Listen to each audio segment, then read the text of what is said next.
Mes élèves de la troisième année APEC, soyez les bienvenus. On va voir ensemble une série d'exercices corrigés sur le mouvement et le repos et la vitesse moyenne.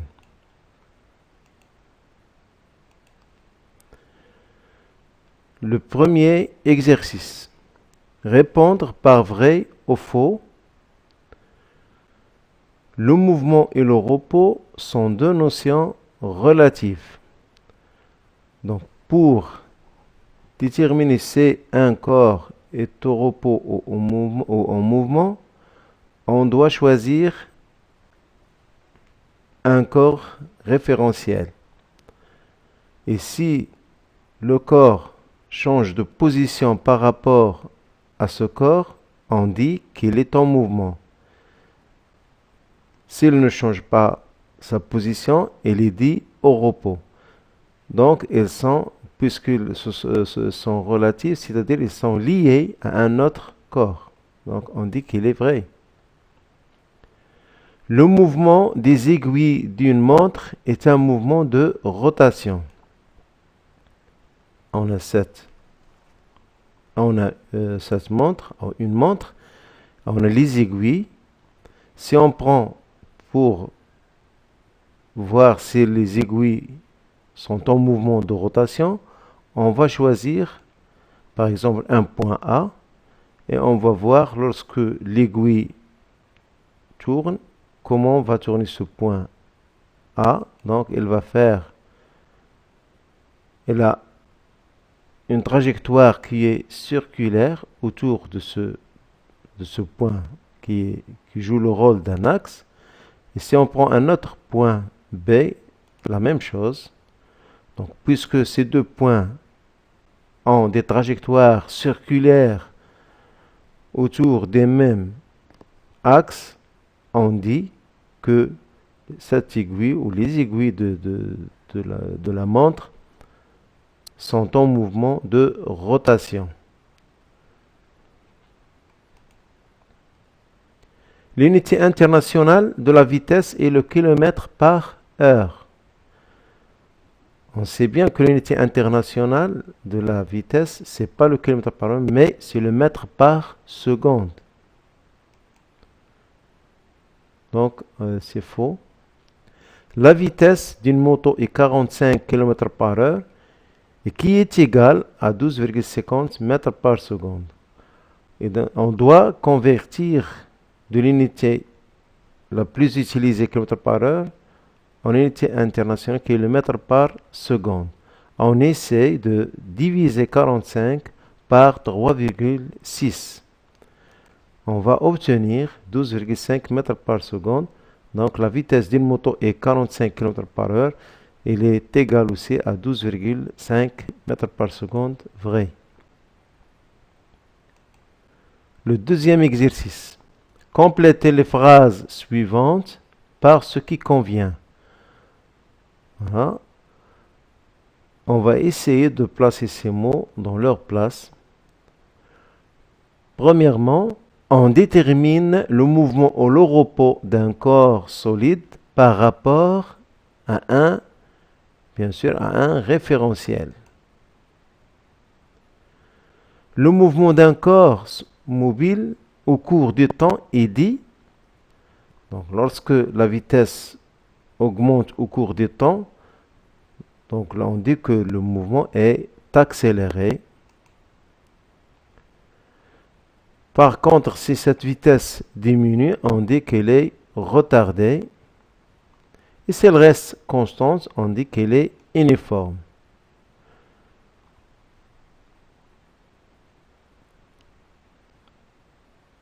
La trajectoire d'un point d'un solide mobile est l'ensemble, bien sûr, des positions occupées par ce point lors de son mouvement.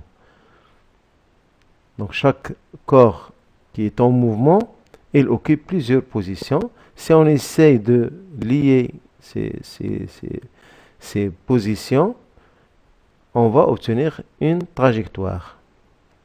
Donc la trajectoire d'un point d'un solide mobile est l'ensemble des positions. occupé par ce point lors de son mouvement. La suite de l'exercice 2. Un solide est en mouvement de si tous les points ont des trajectoires circulaires centrées autour du même axe. On vient de voir ça, c'est un mouvement de rotation bien sûr.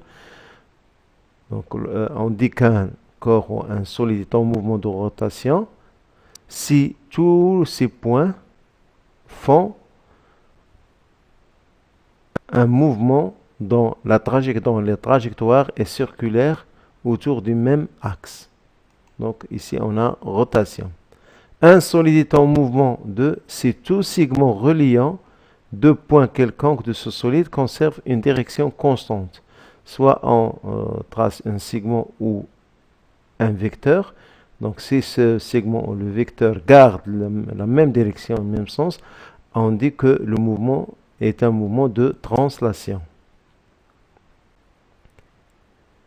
La ligne qui joint l'ensemble des positions successives occupées par le corps durant son mouvement est appelée, bien sûr, c'est la trajectoire. Le mouvement et le repos sont deux notions. Bien sûr, elles restent relatives, sont deux notions qui sont relatives. Pourquoi? Parce qu'elles dépendent du référentiel choisi.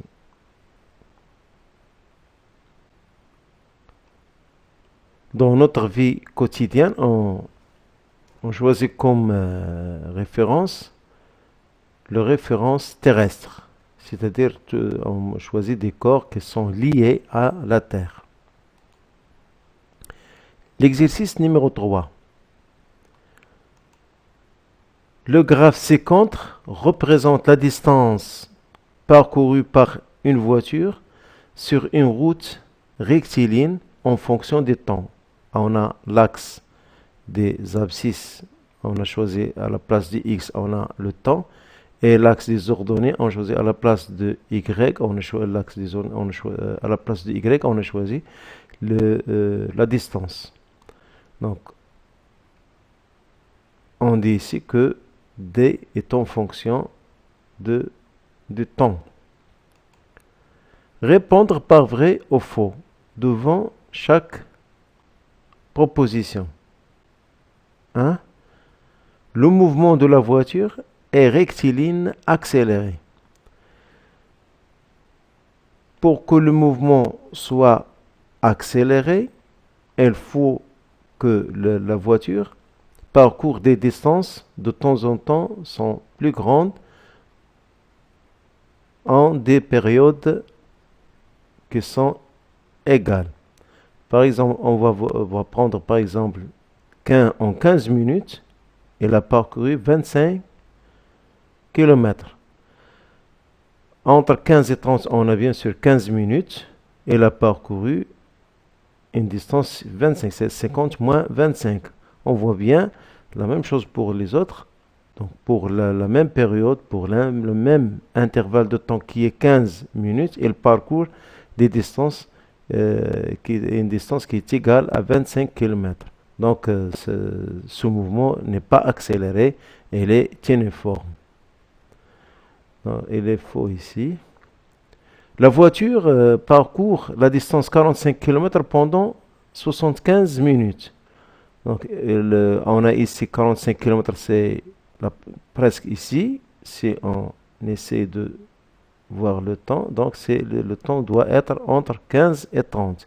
Mais pour 75 minutes, elle parcourt, voilà, pour 75 minutes, elle parcourt une distance qui est 125 km. Dans cette phrase, elle est fausse. La vitesse moyenne et la vitesse de la voiture est 100 km par heure. On va voir dans une heure quelle est la distance parcourue. Et on a 60 minutes, est égal à 1 heure. Donc, elle a parcouru 100 km. Vrai. Le mouvement de la voiture est rectiligne uniforme.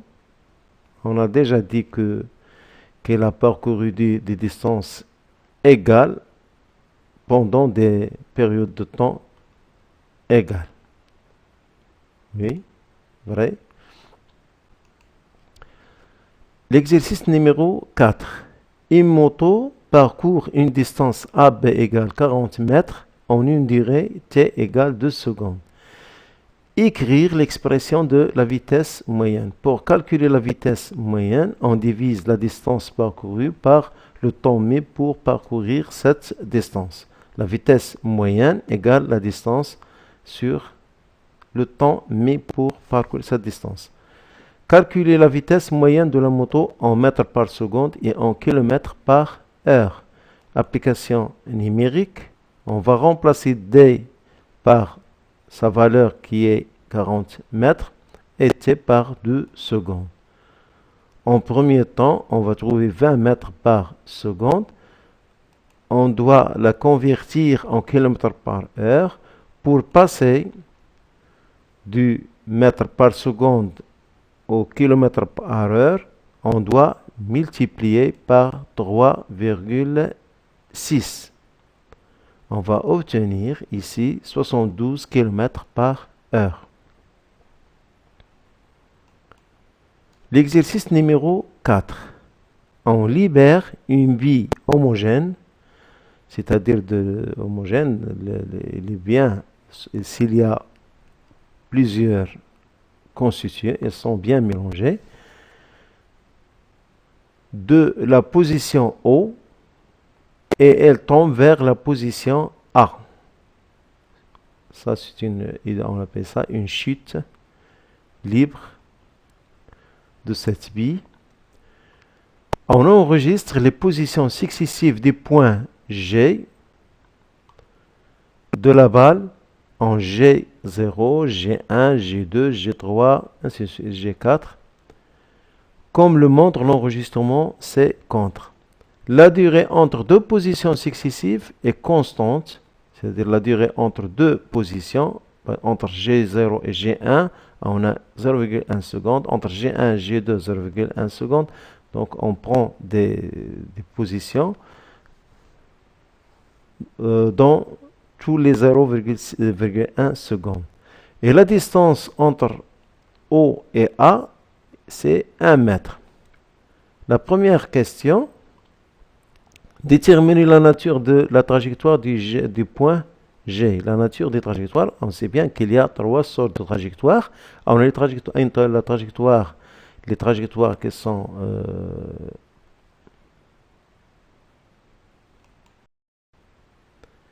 rectilignes, on a trajectoire circulaire et trajectoire curviligne.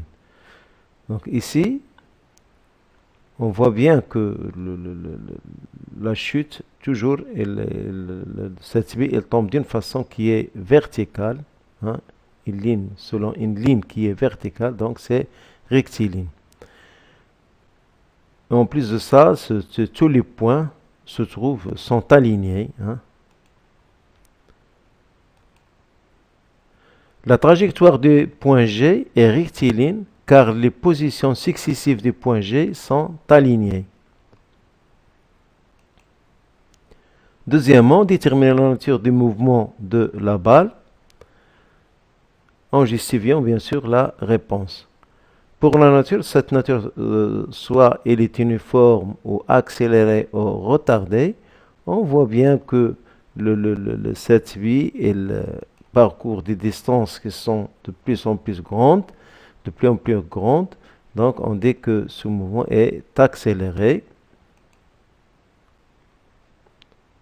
Le mouvement de la balle est accéléré car les distances parcourues sont de plus en plus grandes pendant des intervalles de temps égaux. Et ce temps, l'intervalle de temps, c'est 0,1 seconde. Troisièmement, calculer la durée de la chute de la balle de O à A. Donc entre G1, G0, G1, on a 0,1. Entre G1, G2, on a 0,1. Ainsi de suite, on a comme des étapes. On a 4 étapes. Donc chaque étape pour 0,1 seconde.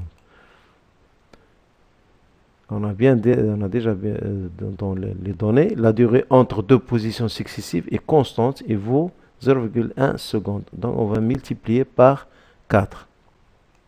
On va trouver t égale 0,4 secondes.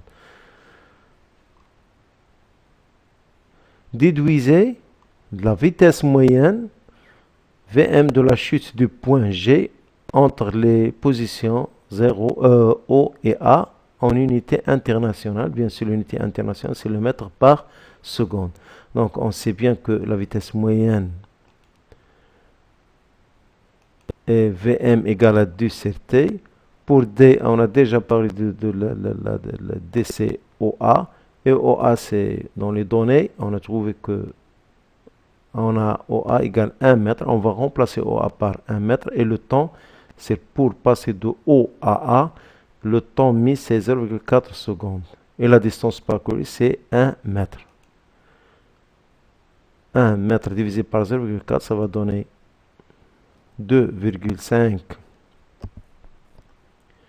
mètres par seconde.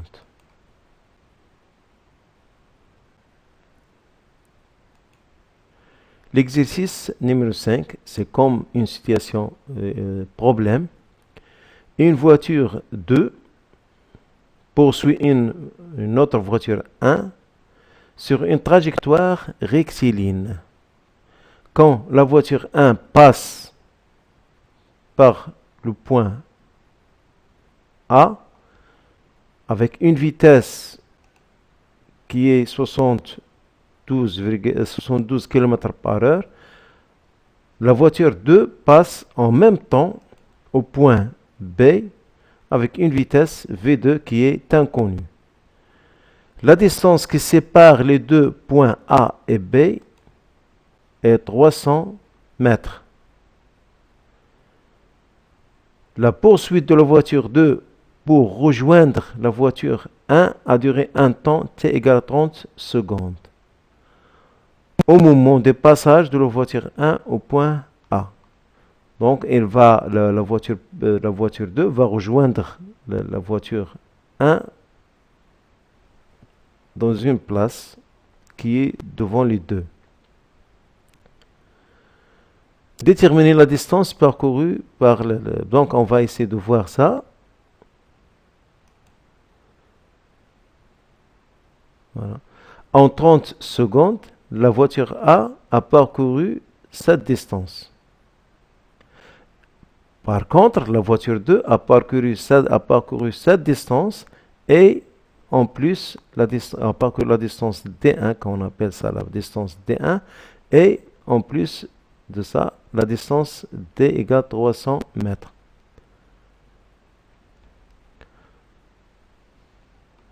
Donc, en 30 secondes, la voiture 1 a parcouru la distance D1, par contre la voiture 2 a parcouru D plus D1.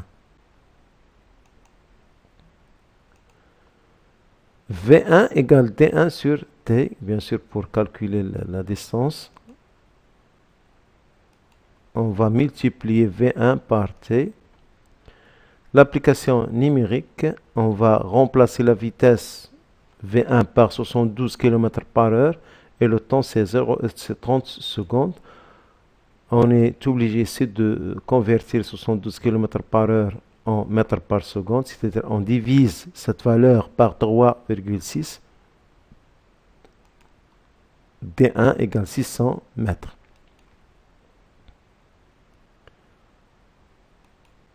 On passe à la deuxième question. On détermine la vitesse V2 en mètres par seconde.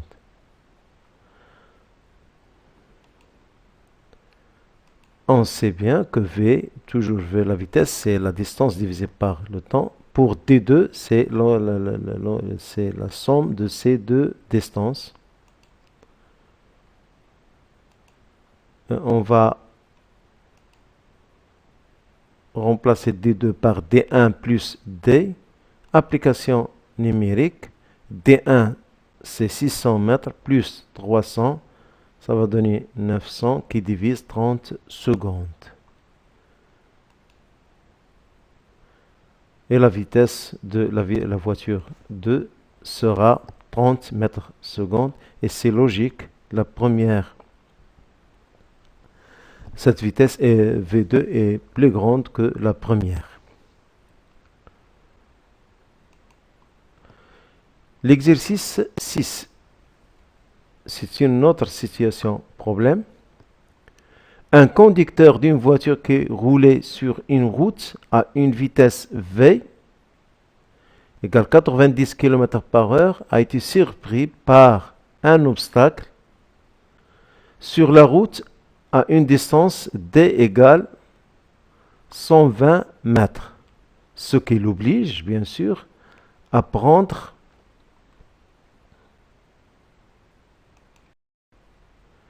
la décision de s'arrêter pour éviter de heurter l'obstacle.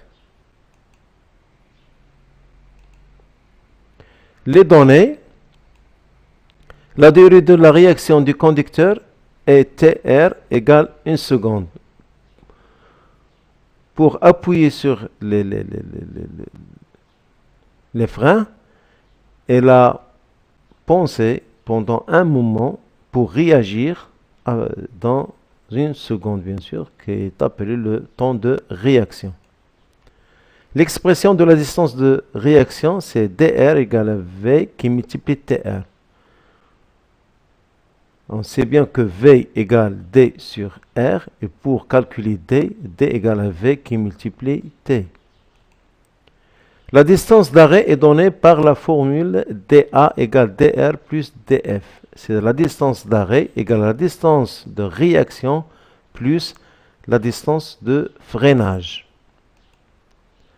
La vitesse maximale autorisée sur la route, cette route bien sûr, est V max est 100 km/h.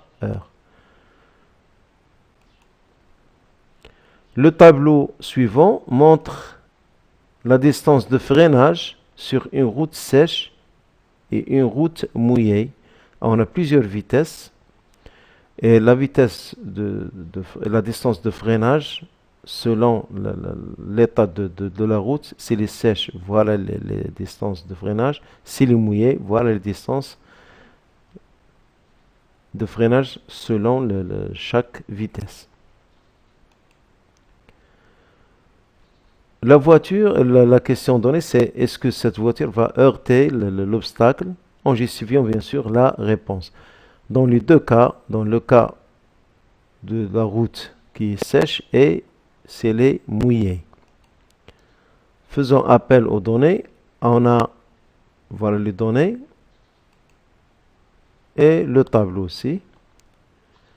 Dans le cas d'une route sèche, donc on va travailler pour ça avec cette colonne et pour cette vitesse. On a pour connaître s'il heurte, la voiture heurte l'obstacle ou non, on doit calculer bien sûr la distance d'arrêt, et pour calculer la distance d'arrêt, on doit tout d'abord trouver la distance de réaction. On a dr égale à v qui multiplie tr. On va remplacer v par sa valeur qui est 90 km, et pour t, c'est et on va bien sûr la deuxième relation qui est dA égale à dr plus df. L'application numérique pour dr, on a le temps de réaction, c'est 1 seconde, et la vitesse, c'est 90 km/h. On va remplacer V et TR. On essaie de convertir 90 km/h en mètres par seconde. C'est 25 mètres par seconde qui multiplie 1 seconde. On va réduire simplifier par seconde. Il reste 25 mètres. Donc la distance de réaction, c'est 25 mètres. Il nous reste à donner à trouver la distance de freinage selon le tableau. Puisque cette voiture roule à une vitesse de 90 km/h, donc si la route est sèche, la distance de freinage sera 56 mètres. Application numérique bien sûr. On a dr égale à dr plus df. dr c'est 25 mètres, plus bien sûr 56 mètres. Le résultat c'est 81 mètres. Pour le deuxième cas, on va utiliser la même relation qui est dA égale à dR plus dF. Pour dR, c'est la même, c'est 25 mètres, mais dF sera 106 mètres. Si on fait la somme, on va trouver 131 mètres. Maintenant, on va juger est-ce que cette voiture va heurter l'obstacle ou non. Pour la distance qui sépare la voiture de l'obstacle, c'est 120 mètres. Ici, on a 81 mètres. Donc, dans ce cas, il ne va pas heurter l'obstacle parce que la distance d'arrêt est inférieure à la distance donnée. La même chose ici pour la voiture, c'est pour la route mouillée, elle va heurter l'obstacle parce que la distance d'arrêt est supérieure à la distance donnée qui est 120 mètres. Déduire le facteur effectuant la distance d'arrêt dans ce cas. Bien sûr, le facteur, c'est la route mouillée. C'est la cause de l'eau qui se trouve sur la route. Donc, il y aura un glissage. Ce facteur est l'état de la route parce qu'il est mouillé.